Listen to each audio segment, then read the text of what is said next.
আসসালামু আলাইকুম, welcome back to Meheri's mom kitchen. কেমন আছেন সবাই? আশা করি ভালো আছেন। আল্লাহর অশেষ রহমতে আমিও ভালো আছি। বন্ধুরা, ফিরে এলাম নতুন আরও একটি রেসিপি নিয়ে। আজ আপনাদের তৈরি করে দেখাবো পাউরুটি আর দুধ দিয়ে মুখে দিলে মিলে যাবে এরকম একটি মজাদার ডেজার্ট আইটেম রেসিপি। আশা করি রেসিপিটা আপনাদের অনেক বেশি ভালো লাগবে। তো বন্ধুরা, স্কিপ না করে সম্পূর্ণ ভিডিও জুড়ে সাথে থাকার অনুরোধ রইল। চলুন মূল প্রিপারেশনে যাওয়া যাক। প্রথমে একটি পেয়ালাতে নিয়ে নিচ্ছি মেজারমেন্ট কাপের হাফ কাপ হুইপড ক্রিম। বিটারের সাহায্যে 30 সেকেন্ডের মতো বিট করে নেব। খুব বেশি বিট করার প্রয়োজন নেই, মাত্র 30 সেকেন্ড বিট করে নিলেই অনেক ঘন হয়ে আসবে। 30 সেকেন্ড বিট করে নিয়েছি। দেখুন ক্রিমটা অনেকটা ফুমি হয়ে গিয়েছে, দেখেই বুঝতে পারছেন। এখন বিটার কাটা তুলে নেব। এই পর্যায়ে এর সাথে অ্যাড করে দেব কোয়ার্টার কাপ পরিমাণ কন্ডেন্স মিল্ক। কন্ডেন্স মিল্কের কৌটাটা ফ্রিজে রাখা ছিল, সেজন্য পড়তে একটু সময় লাগছে।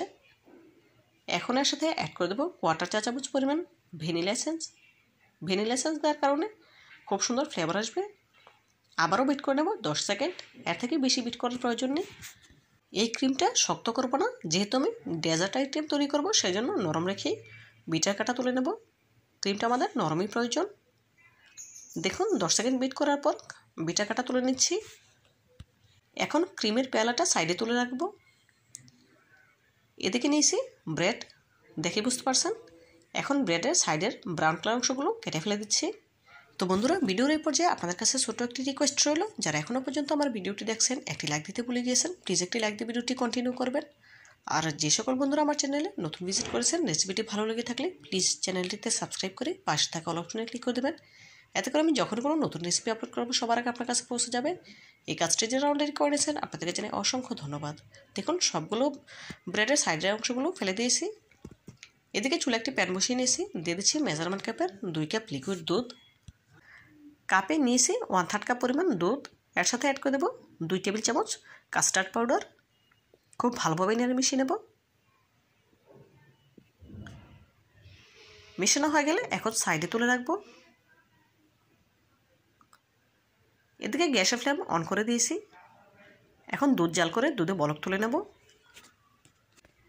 দেখুন দুধে বলক চলে এসেছে। এখন এর সাথে অ্যাড করে দেব আগে থেকে মিশিয়ে রাখা কাস্টার্ড আর দুধের মিশ্রণ। মেশানোর আগে অবশ্যই ভালোভাবে নেড়ে নিতে হবে, যাতে করে তলা জমে না থাকে।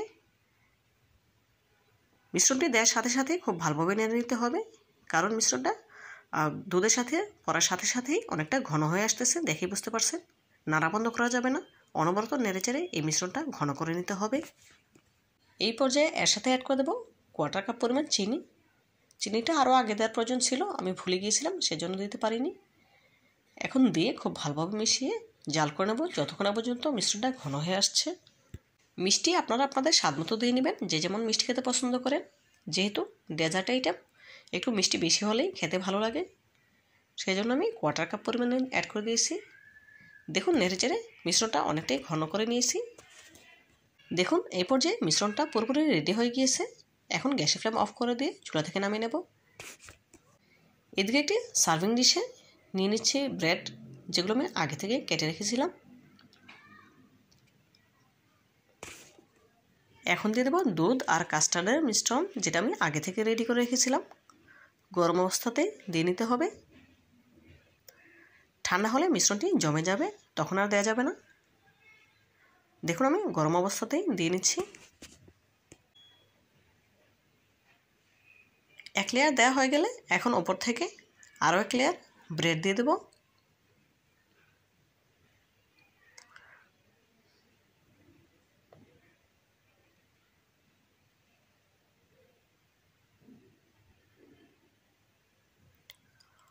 ওপর থেকে মিশ্রণটি আরও এক লেয়ার দিয়ে দিচ্ছি। দুধ আর পাউরুটি দিয়ে এত মজাদার ডেজার্ট তৈরি করা যায়, না খেলে বুঝতে পারবেন না। বাসায় যদি মেহমান চলে আসে অল্প সময়ে এই ডেজার্ট তৈরি করে খাওয়াতে পারেন, খেয়ে আপনার প্রশংসা করতে বাধ্য হবে। বাসায় একবার হলো এই রেসিপিটি আপনারা তৈরি করে খেতে পারেন, খুবই ভালো লাগবে ইনশাআল্লাহ।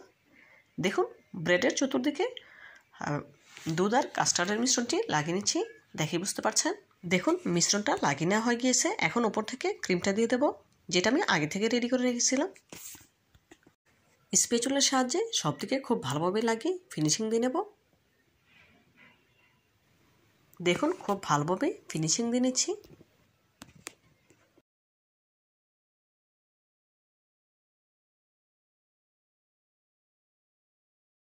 ফিনিশিং দেওয়া হয়ে গেলে ওপর থেকে কিছু কাঠবাদাম কুচি, কিছু পেস্তা বাদাম কুচি ছিটিয়ে দেব। এতে করে ডেজার্টটি দেখতে অনেক বেশি সুন্দর এবং আকর্ষণীয় লাগবে। ডেজার্টের ফাইনাল লুকটা দেখুন, মাশাআল্লাহ দেখতে কতটা সুন্দর এবং লোভনীয় লাগছে। এখন আপনাদের কেটে দেখাবো। দেখুন কতটা সফট হয়েছে, দেখে বুঝতে পারছেন।